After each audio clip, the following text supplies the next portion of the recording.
जय हिंद साथियों। आज 15 अगस्त है। वो दिन, ये दिन तिरंगे के रंग में रंगा हुआ हर कोने से जय हिंद और वंदे मातरम का गान सुनाई दे रहा है। लेकिन इस पावन पर्व पर देश की सबसे पुरानी पार्टी कांग्रेस के मुख्यालय से एक ऐसा दृश्य दिखाई दिया जिसने हर सच्चे भारतीय का सिर शर्म से झुका दिया। आज मैं ये सामान्य नागरिक होने के तौर पर यह कहने पर मजबूर हूँ कि सोनिया गांधी, राहुल गांधी और कांग्रेस अध्यक्ष मल्लिकार्जुन खड़गे ने जो हरकत की है वह एक महज संयोग नहीं है, यह एक प्रयोग है। यह एक घिनौनी राजनीति का प्रदर्शन है, एक तुष्टीकरण का नंगा नाच है। वीडियो देखिए, बिल्कुल सोशल मीडिया पे वीडियो अवेलेबल है। मैं यहाँ पे वो वीडियो लगा के टाइम ज़ाया नहीं करूँगा। उस वीडियो को सोशल मीडिया पे जो अवेलेबल है आप देखें। जब राष्ट्रगीत का पूरा गान बज रहा था तो सोनिया गांधी जी बार-बार इशारा कर रही थी।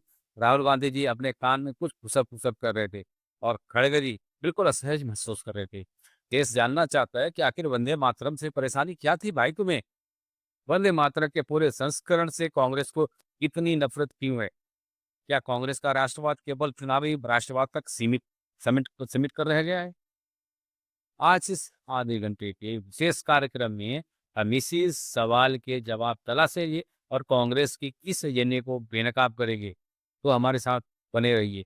और चलिए सबसे पहले इस वायरल वीडियो को हम देखते हैं या उसके बारे में हम डिबेट करते हैं, बात करते हैं। कांग्रेस पार्टी के दरबारी और उनके जो चमचे हैं, आज ये सफाई दे रहे हैं कि सोनिया गांधी खड़गे जी के लिए कुर्सी मांग रही। ये सफाई कितनी बेबुनियाद और हास्यास्पद है, मैं आपको बताता हूँ। दरअसल ऐसा रहता है, जो वीडियो है ना, उस वीडियो को आप साफ-साफ देखना। बिल्कुल क्लियरली उस वीडियो को आप देखना। उस वीडियो में आपको क्लियरली दिख रहा है। ऐसा नहीं है कि वो इंडिविजुअल 1-2 लोगों की नज़र में आया हुआ है, बल्कि वो पूरा वीडियो प्रॉपर तरीके से आप देखो कि किस तरह से सोनिया गांधी का हाव-भाव था। ऐसा बिल्कुल इशारा कर रही, नहीं तो रुको, रुको। इसका मतलब ये है कि उसमें वीडियो में जो साफ दिख रहा था कि जब गाना शुरू होता है तब ठीक था। मतलब उसमें कोई प्रॉब्लम नहीं थी। लेकिन एक कार्ड होता है, लेकिन जैसे ही सुफलम सुजलम मलय शीतला की पंक्तियाँ जो स्टार्ट हुई है ना, शुरू हुई, सोनिया गांधी का उनके ऊपर जो उनका जो फेस है, आप उनकी बिहेवियर, उनकी एक्टिंग देखना, बिल्कुल बदल सा गया। मतलब भाई 2 पंक्तियाँ तो रहती थी, ये सुफलाम सुजलम मलयज शीतलम, ये वाली पंक्तियाँ जो है, उनके हाव-भाव को पूरा बदल देती हैं। उनका हाथ खड़गे के पास जाने से पहले ही रुक गया और उन्होंने खास तरह का इशारा किया ऐसे, "रुको, रुको भाई रुको।" यह इशारा कांग्रेस के अंदर की उस वैचारिक सड़न को दिखाता है। कितने सड़ चुके हैं लोग, इनका दिमाग कितना सड़ा हुआ है, जो आज उनके शीर्ष नेतृत्व ने भी दिखाया और उन्हीं पे भारी पड़ा। और मान भी लिया जाए, सर एक बार मान लिया कि जो बोल रहे हैं कि कुर्सी की बात थी, है ना?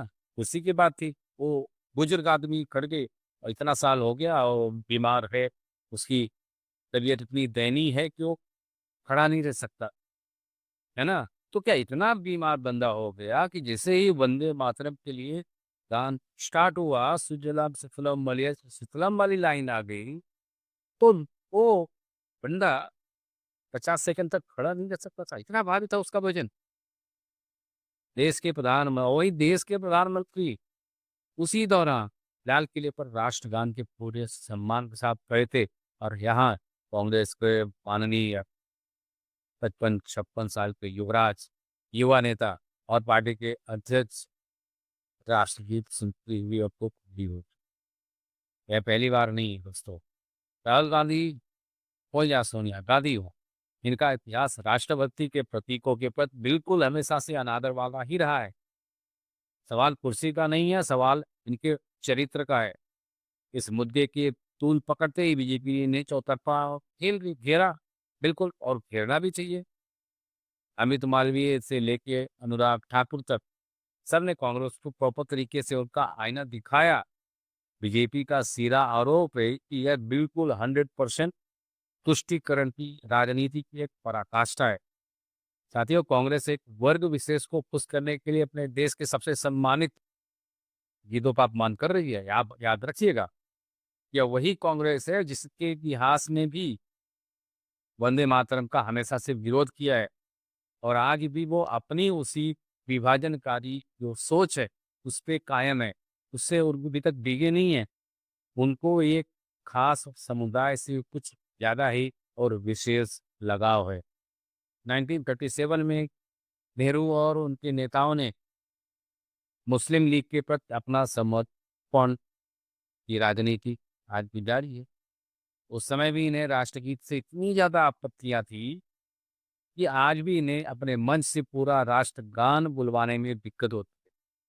क्या राहुल गांधी भारत जोड़ो यात्रा में यह समझाना चाहते थे? अब आइए कांग्रेस की उस दयनीय सफाई पर, जिसे मीडिया का एक वर्ग स्पष्टीकरण बता रहा है।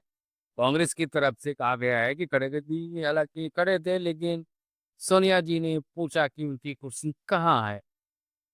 जरा सोचिए, एक राष्ट्रीय पार्टी का अध्यक्ष जो वहाँ मौजूद था अचानक वंदे मातरम के बीच में ही पक जाता है, इतना थक जाता है तो अपना वजन लिए वो खड़ा ही नहीं रह सकता। क्या करें? और देश की जो सुपर प्राइम मिनिस्टर थी, एक अनुभवी नेता, उस पवित्र क्षण में राष्ट्रपीठ के बीच में कुर्सी के लिए इतनी परेशान हो जाती। अगर यही सच है तो इसका मतलब यह है कि कांग्रेस पार्टी राष्ट्रगीत से ज़्यादा उनके लिए सिर्फ और सिर्फ एक कुर्सी ज़रूरी हो।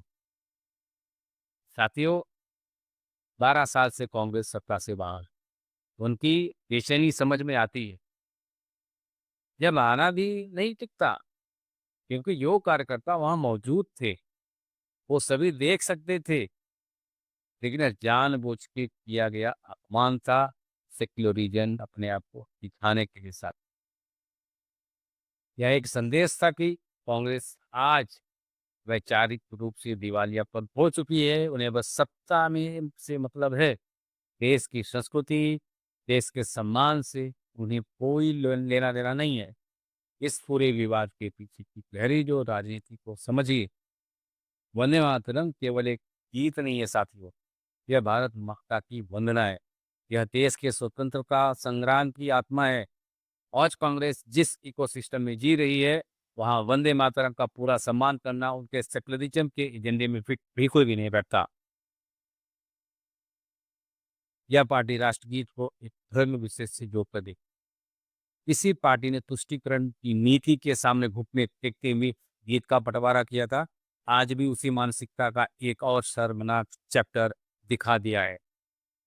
आज कांग्रेस को जवाब देना होगा, क्या वंदे मातरम को केवल 2 पंक्तियों तक ही सीमित रखना ही आपका राष्ट्रवाद है? क्या आप देश को बाँटना चाहते हैं? क्या सोनिया गांधी की असहजता नहीं थी? क्या कांग्रेस का वैचारिक बेबसी थी, जो सबके सामने आज उजागर हो गई? देश बदल चुका है, लेकिन कांग्रेस आज भी वहीं अटकी है 1937 की जमात के बाद। आज का भारत, आज का युवा इस तरह के अपमान को बर्दाश्त नहीं करेगा।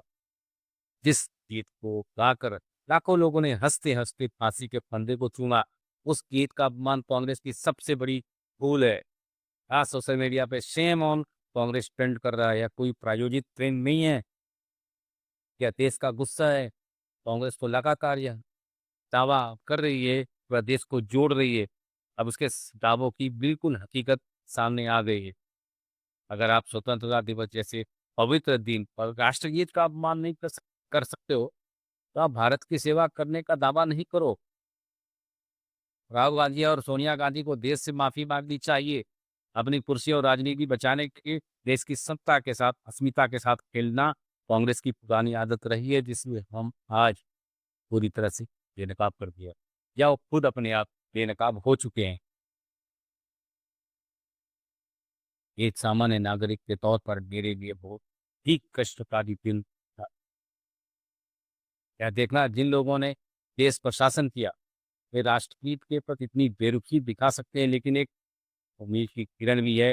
देश के सामान्य नागरिक, यह देश अमर है और इसका हर प्रतीक भी अमर है। वंदे मातरम की गूंज न किसी के इशारे से रुक सकती है और न किसी के इशारे से कम हो सकती है। नफरत इतनी ज्यादा मत करो, तुम खुद मिट जाओ। और कांग्रेस को आत्ममंथन करना होगा, या फिर देश हमेशा उन्हें इतिहास के पन्नों में दफन कर देगा। आज की स्टोरी में बस इतना ही साथियों। देश की संस्कृति और सम्मान के साथ हम कभी भी समझौता बिल्कुल भी नहीं करें। जय हिंद, वंदे मातरम।